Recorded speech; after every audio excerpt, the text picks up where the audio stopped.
Добро вечер. Во најновото издание на подкастот Делчево 365 имаме чест да разговараме со Христина Ампева, активист и борец за работничките права, позната како еден од најгласните подржувачи на работниците и основач на иницијативата Гласен текстилец. Се надеваме дека со овој разговор ќе отвориме важни теми, ќе поттикнеме размислувања и ќе испратиме порака дека секој глас вреди да биде слушнат. Добро вечер и добре ми дојдовте. Добро вечер, фала ви за можноста еве да бидам дел од овој подкаст, кој што го следам и јас многу често. Не е дека е само за Делчево, туку го следиме и ние поради тоа што нели е онлайн и се надевам да ќе одговориме на многу прашања. Така. За почетокот кажете ни како започна приказната со активизмот и борбата за работничките права.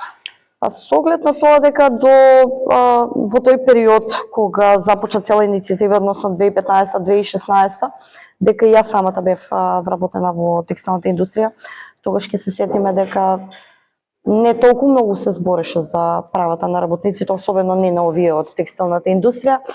И во тој период можам да кажам дека платата за овие работници стоеше во место. Да не зборам за условите за работа, немањето на клими, немање на грејење, на ладење, работа од понеделник до недела. Значи, честопати преку неделата по 3-4 пати онака работите и по 10 часа, 12 часа дневно. Така да, мислам дека како млада мајка и млада жена во тој период ми дојде преку глава. И барав одговори од моите постари колешки, као нема да се побуниме, работиме од 30 работни дена, работиме 30, од 30 дена во месецот работиме 30 и повторно платата е 7-8 денари, ќе се сетиме во тој период до 2016 колкава беше. Така да ќе ми рече ќути сине, ќе научиш и ти, као вака е конфекција. Не можев некако да оставам да биде. Мислам дека не е фер. И мислам денеска дека не е фер. Не само за овие работници, туку за било кој работник да преживува со својата плата, да работи под понижувачки, небезбедни услови. Мислам, беше срамота она како зимно време со материјали околу нас работеме, така да мислам дека тој некој револт ми беше зошто сега го правам тоа што го правам. И од Гласен текстилец сега започнавме од неодамна веќе година дена и со синдикат, со Гласен синдикат, исто така го нарекуваме. И се обидуваме да бидеме тука за работниците од приватниот сектор. Што беше пресудниот момент кога решивте дека сакате јавно да застанете на страната на работниците и да зборувате гласно за нив? Мислам дека во тој период некако беа наместени коцките. Избори едно друго и требаше да се искористи моментот. Сега можеби некој ќе ме критикува, меѓутоа тоа е политика. Се што правиме е политика. И во тој момент сметав дека, бидејќи тогаш ќе се сетиме дека за работниците од текстилната индустрија плата беше 8.000 денара со норма, а за сите останати далеку поголема плата без норма. И тоа беше на некој начин нашата иницијатива што зборевме. Имаме дискриминација и треба да се поднесе иницијатива до Уставен суд, каде што ќе се збори за, односно ќе се тргне оној нормиран учинок кој што треба да го направат работниците во текстилната индустрија, замислете само, и онаа нееднаквост во исплатата на платата. Не може некој да зима 8.000 и некој да зима 10.000. Зошто? Ако има минимална плата, нека биде за сите. Така да тој период мислам дека тоа беше со тогаш не беше министерка за труд и социјална политика, со Мила Царовска во Штип, тоа ми беше едно од првите, да речеме, јавни настави кај што барав платата за текстилните работници да биде еднаква и да биде покачена, бидејќи 30 години пред да се појави Гласен текстилец, и еве да речеме јас како тогаш лице на Гласен текстилец, никој не збореше за правата на работниците, никој не збореше за плата дека треба да се покачува. Плата беше таа 6, 7, 8.000 денара со норма за работниците од текстилната индустрија, така да тоа беше моето прво појавување, можам да кажам. Дали беше тешко на почетокот да се слушне гласот на работникот? Да, многу, бидејќи, знаете, конкретно во Штип си имате работа со транзицијски олигарси, кои што ги наследија, односно ги добар дел од нив ги украдоа тогашните фабрики, Астиво, Македонка, машините од тој период, опремата и сето тоа. И беше тешко. Посебно јас, без никаков партиски, политички, било каков грб, некоја си таму работничко текстилна индустрија, тука нешто ќе збори за работниците и ќе ни го ремети мирот што си го имавме онака со најниска плата и најлоши услови за работа. И меѓутоа барањата што автентична беше организацијата. Ние бевме формирани од текстилни работници. Еве вие Винка сега знаете тука во Делчево. Ние немавме во нашите основачи некои луѓе кои што се не знам политички определени вакви онакви некакви ние бевме работници.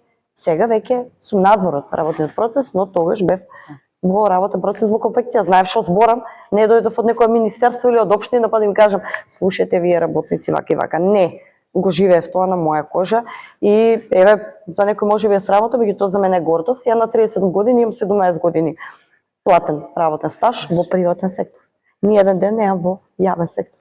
Конкретно, која е мисијата на Гласен текстилец? Мисијата на Гласен текстилец не се сменила, иста е од секогаш, меѓутоа еве како до тој период беше претежно нели да се збори за проблемите на текстилните работници, проблемите во условите, за условите во кои што работат, платите за кои работат, мобинг, дискриминација и слично. После некако луѓето не препозна и од другите сектори.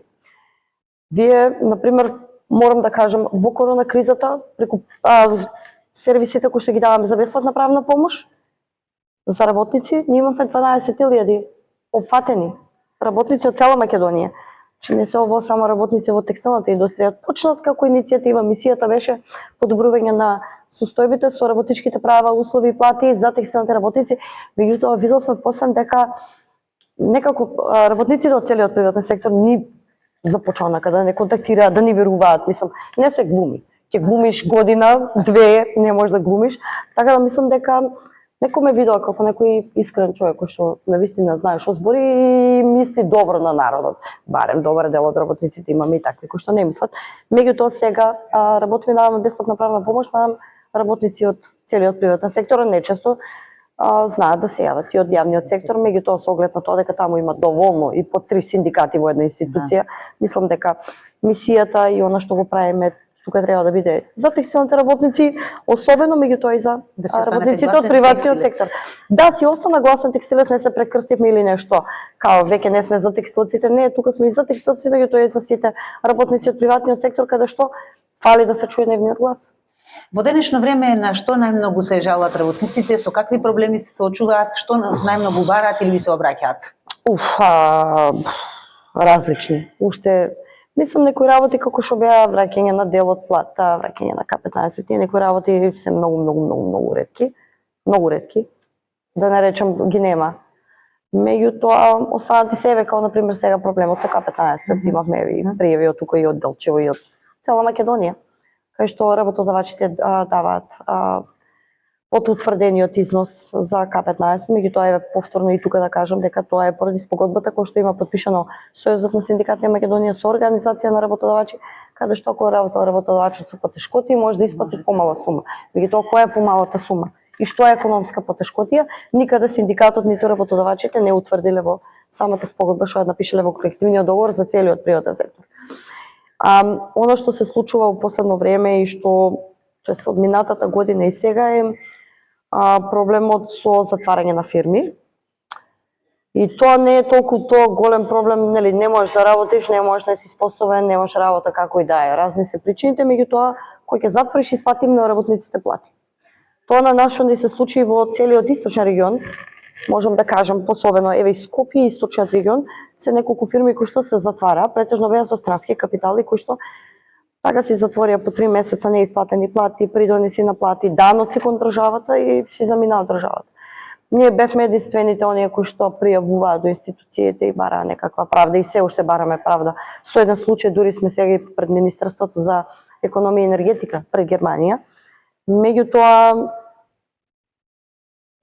голем е бројот на проблеми, отпуштање на бремени жени. Уште не стои. Постои надеж или шанса да бидат исплатени плати нови? Тешко, затоа и цело време зборевме дека не може секој да отвори фирма со 5000 евра и ако не пријави Гласен текстилец, ни една од институциите, ни управа за јавни приходи, ни финансова полиција, ни трудов инспекторат ќе излезат, меѓутоа тоа се ниски казни кои што ги пишуваат. Меѓутоа некако немаме институции кои што го штитат државниот буџет од ваквите газди, работодавачи. И пак ќе речем, претежно тоа беа странски некои управители, кои што така, од денес за утре им биле под кирија, просториите им биле под кирија машините. 3 месеци и работниците работеле по 2-3 месеца. Не им исплатиле плата, си затвараат, си заминуваат и никому ништо. Тоа е голем пропуск на државата, институциите на државата, бидејќи ние како гласен текстилец, да, ние сме опријава, ќе пријавиме до УЈП, ќе пријавиме дури до финансова полиција, имам за неколку пати одено, за неколку случаи, до трудов инспекторат, меѓутоа што им правите? Ностоп го зборам тоа да се случи некаде во Германија, германската држава ќе ве гони до крајот на светот, меѓутоа има да платите до цент она што должите и на државата и на германскиот работник. Меѓутоа кај нас овој е веќе проблем кој што е од 2017 е Сдруженијето, да. Нема подобрување во тој дел за заштита на. Ајде, и тоа ностоп го зборам на состаноци, ќе биде малце подолго. Ностоп го зборам тоа на состаноците, дали е со премиери или министри или директори на УЈП или на финансова полиција или на трудов. Океј, не ви е гаде за плата на работниците. Ама придонесите се влеваат во државниот буџет. Тие пари треба да вие да ги заштитите како институции. Еве, работниците колатерална штета, како и секогаш во овие транзицијски 30 кусур години. Меѓутоа, буџетот, придонесите и даноците вие треба да. Мислите ли дека треба да ги гоните до од кај да се, а претежно се тука во регионот? Имате билатерални договори со Германија, со овие, со оние. Направете, земете ги парите од Германија. Меѓутоа, еве, до сега ние како организација, како синдикат се наоѓаме во ситуација да бидеме на некој начин институции, а не сме платени од државата за ова што го правиме. Така да тоа ми е единствено, како да кажам, слаба тачка или рак рана во сите овие години. Споменавте за неисплатено К15, постои ли тоа дека се пуштаат пари за К15, па работниците дел од тие пари ги враќаат на газите? Тоа беше во почетоците, морам да кажам. Се случуваше до пред некоја година, сега имаат пософистикован начин за да не прават кривично дело, бидејќи е кривично дело да ги барате парите. Сега имаат оној момент што го кажав, имаат спогодба во општиот колективен договор меѓу ССМ и организација на работодавачи, што си потпишале финале по спогодба. Ако фирмата работела во загуба, работодавачот може да исплати и помала сума од утврдената. Која е помалата сума? Затоа ќе ги видиме и срамните суми низ годините при исплата на К15 од 100.000 до 2.000 денара. Така да тоа е, сега ги научија дупките и онака софистиковано си го злоупотребуваат колективниот договор, меѓутоа па ќе речем, не се виновни тие. Виновни се синдикатите кои што ги дозволиле тие колективни договори кои што се штетни по работниците. Колку работниците се охрабруваат да пријавуваат неправилности? Јас морам да кажам дека еве, ако во 2020, првата година од короната, сме имале 12.000 пријави, 2022 сме имале 9.000. Оваа година исто имаме некаде околу 8, мислам минатата година заклучно нели и правиме ни извештаи колку сме изработиле, треба и ние да им кажеме на овие кои што ни донираат пари за проекти, треба да им кажеме што сме изработиле во корист на работниците. Не овој ќе ви дадам пари па не знаеме кај ги трошите, не. Дадени се толку и толку судски постапки се во судот, волку кривични пријави се во основно јавно обвинителство, волку пријави се до државен трудов, до УЈП, до финансово. Така да, како да кажам, работиме и охрабрени се работниците и сметам дека тоа е поради тоа. Извинете, што има доверба едноставно веќе сега во Сдруженијето и за 2025 бројката од некаде 9.000 офатени луѓе преку сервисите на бесплатна правна помош, сите пријави, судски постапки и слично, мислам дека укажува на тоа дека се охрабрени. Исто ќе потенцирам и моментот дека порано работниците се плашат да отидат во трудовиот инспекторат. Сега веќе ќе забележам, посебно во источниот регион, она што го зборувам со инспектори од областа на трудот со кој што соработуваме, има со некој што не соработуваме, меѓутоа еве од источниот регион инспектори што ги знаеме велат, Кристина, веќе не се плашат, нема анонимни пријави. Веќе одат со име и со презиме. Тоа укажува на фактот дека и тие сега веќе бараат и одговорност за работата која што работи инспекторатот, така да мислам дека има кај поголемо поместување. Например, и мене во почетокот кога сум работела во конфекција ми било страв да пријавам бидејќи затворена беше таа институција, трудовиот инспекторат. Знаевме дека ќе се каже нашето име на газдата доколку пријавиме. Владееше мнение дека е корумпирана институција, меѓутоа сега веќе бараат и самите работници бараат почет од самиот инспекторат, бидејќи знаат, но тоа ностоп го зборам. Ние од приватниот сектор, вклучително и јас сега, ако е невладина организација или синдикат, ние сме во реалниот сектор. Ние плаќаме даноци во државата, и од тие даноци се исплаќа јавната администрација и токму овие институции и луѓе кои што се вработи во тие институции мора да имаат одговорност пред нас, бидејќи благодарение на нашите даноци, придонесете и се што плаќаме во државното кесе, за нив оди во име на плата. Кои се најчестите прекрашувања на работничките права? Или конкретно едно? Кое мислите? Многу. Пак ќе речем, еве ова затворање на исплаќање на плати, исплати под минимална плата. За жал во 21 век да не би се продолжи договорот за вработување поради тоа што сте бремена. Тоа е дискриминација меѓу тоа. Еве, и тоа е прекрашување на работничко право. Случаи на пријави на мобинг кои што се зголемуваат, има многу. Има многу повреди на работно место, можам да ги бројам до утре сабајле. А дали работниците се ги знаат доволно нивните права? Видете, не се они правници за да знаат што точно од законот е прекршено, меѓутоа веќе знаат да го детектираат проблемот.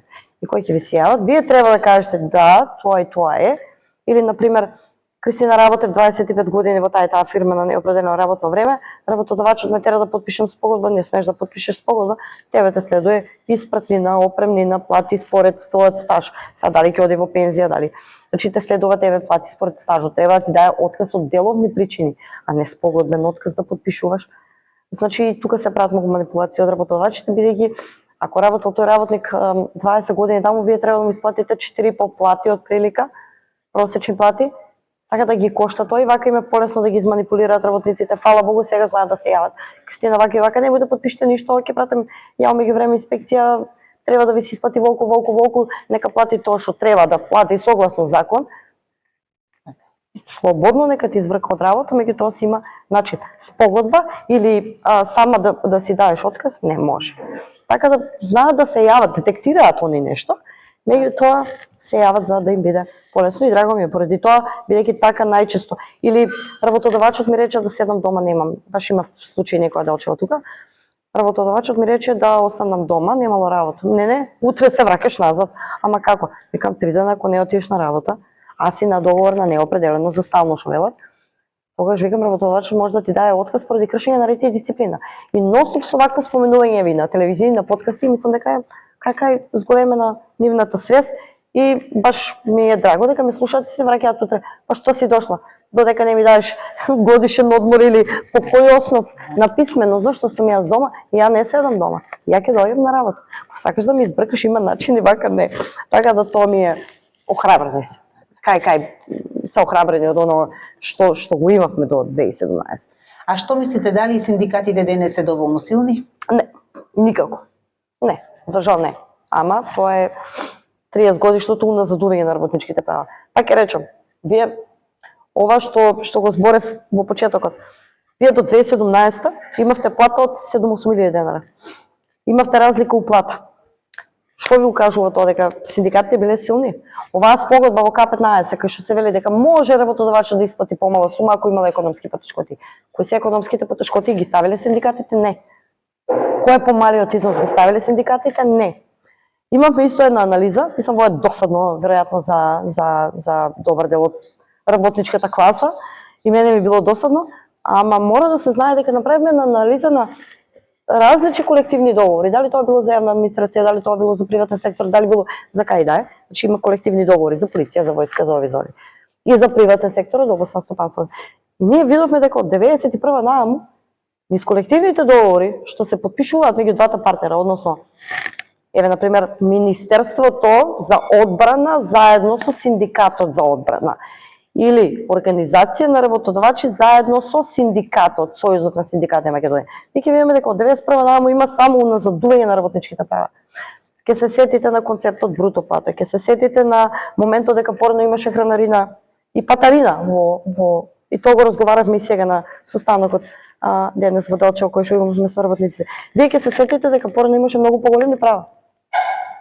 Од 91 нааму тие права се уназадуваат. Но ќе земам као репер Југославија. Работникот во време Југославија бил ценет и почитуван. Од тогаш нааму синдикатите не ја вршат својата улога. Не мислам дека се јаки. Не мислам, вклучително јас. Иако нели сум во прилично млад синдикат кој што функционира година дена, кој што не е во јавен сектор, него е во приватен сектор, се мачиме за секој еден член да дојде кај нас да не препознае. Нели, како да кажам, далеку сме од тоа да бидеме репрезентативни и ние да ги потпишуваме тие колективни договори, меѓутоа сакаме да бидеме тука за секој да работа кој што ќе му треба правна помош, подршка, совет, и ако има поголем број во една фирма, например, да се потпише колективен договор. Меѓутоа, ситуацијата со работничките права и тоа што сме на во ниво на кое што сме и со плати и со се, поради видење на синдикатот. Тоа морам да го кажам ако сум дел од тоа. Среќавате секојдневно со најразлични проблеми, што е тоа што ве мотивира да продолжите понатаму? Што ме мотивира? Неправдата можеби од секој пат ме мотивирала. И она кога знам дека во законот пишува едно и така треба да биде, пошто јас сум многу, знаете, кога пишува во законот тоа и тоа и јас одам по тоа и тоа. И не избегнувам, и не ќе да го манипулирам законот. И законот убаво си стои децидене од прилика, добар дел, освен за бремените жени и К15, што го збориме, меѓутоа тоа е колективен договор. Мислам дека неправдата е она што ме мотивира секојдневно. Неуспесите ме убиваат, онака тоталка, со оглед на тоа дека пак ќе речам дека кога имаме фирми кои ќе видам жени кои што плачат пред фирмите и кои ќе кажат дека не земале по 2-3 месеца плата, а јас сум апсолутно неспособна ништо да направам, бидејќи работодавачот заминал од државата. Тоа ми е многу болно и ми е демотивирачки, меѓутоа мотивирачки ми е неправдата која што се случува на работникот во приватниот сектор.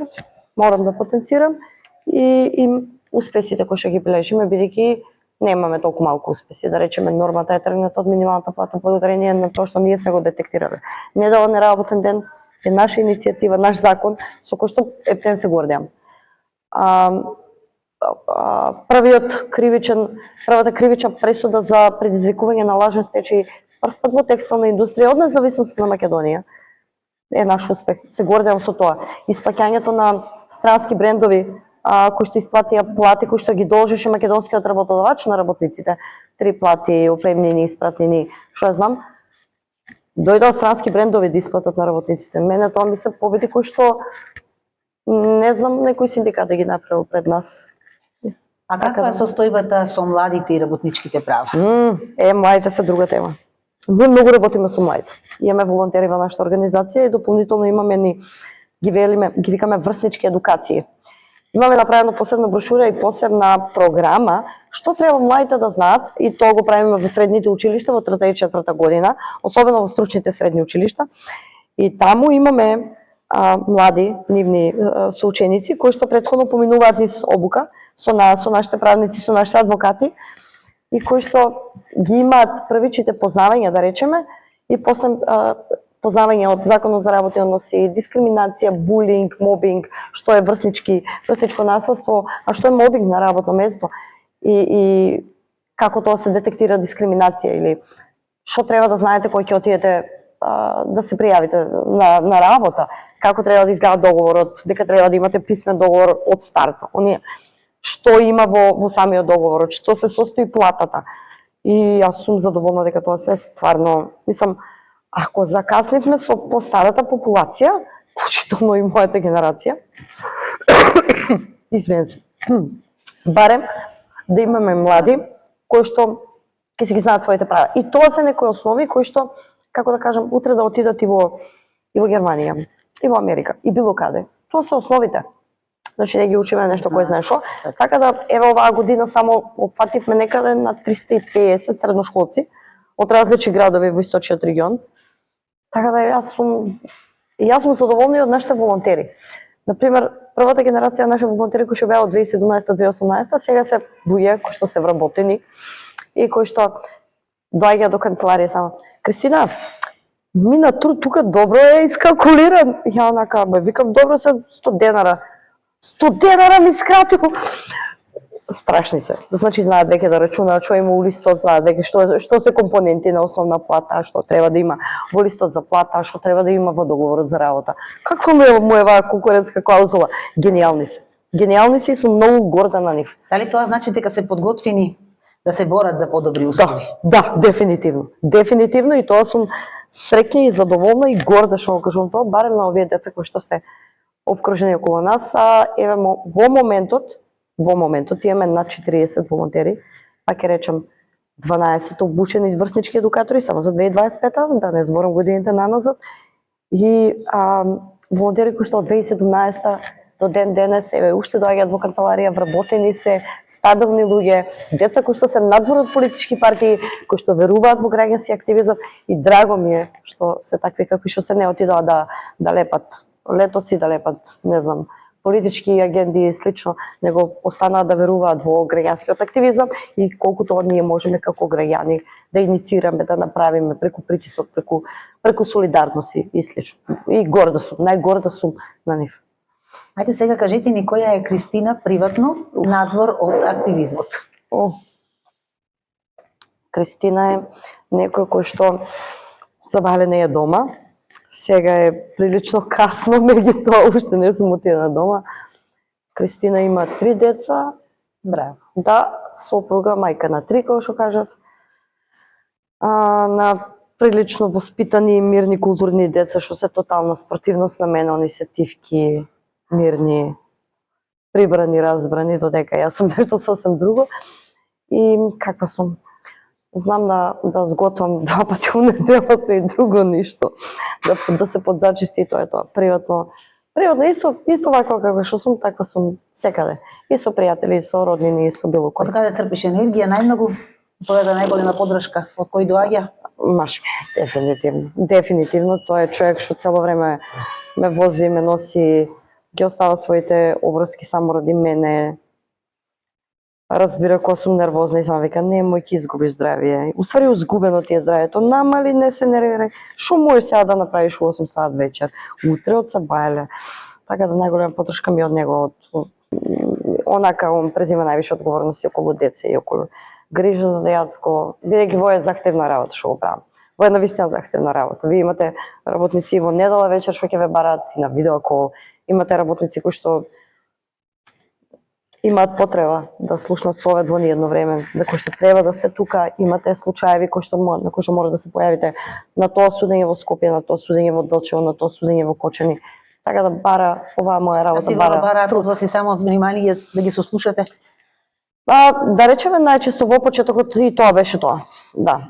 Сега претежно пак ќе речем многу се охрабрени, многу повише си ги знаат своите права, така да не е толку чекај да ми слушаш тешко ми е туку и што треба да направам. Каква порака би им упатиле еве на сите работници кои што се уште не се охрабрени и не смеат да зборуваат гласно? Па, ако ги има уште такви, сакам да им кажам да дадат поддршка на иницијатива која што е тука од 2016-2017. На еден синдикат кој што е формиран веќе година дена.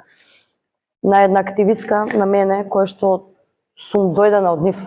Дојдена сум од конфекција, не сум дојдена од ниедно друго место. И мислам дека пак ќе речем оно што почев, не се глуми тоа.